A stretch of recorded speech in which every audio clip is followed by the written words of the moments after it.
come along while we visit Pelican Plunge at Castaway Cay. We were recently on the Disney Wish.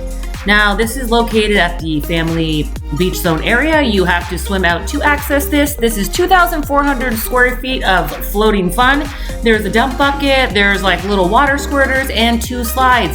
As you will see, one is open. My son did not want to ride the other one. Another one is closed. It's a dark ride. I was gonna film it, but it would have just been black the whole time till I splashed. I'm not gonna lie, the full tunnel, it's fast. Now, to go here, if you're between 38 inches and 48, you are required to wear a life vest. If you're under 38 inches, you may not. My kids are tall enough. I will say, I recommend you being a strong swimmer because you're hitting deep water. They're not gonna touch. You also have to swim out to the raft, but it was super duper fun. One other tip I have is this area here is heavy with sea lice. Not gonna lie, a lot of people got bit. We wear the sunblock that protects you from it. I highly recommend it. And some sort of goggle that doesn't cover the nose. Because let me tell you, you kind of forget you're gonna go smack into seawater. Both were super fun. The closed one kind of shoots you out kind of high, but it was neat. It was neat.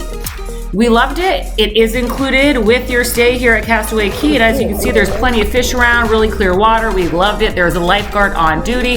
And as always, as I close out this video, please like and subscribe.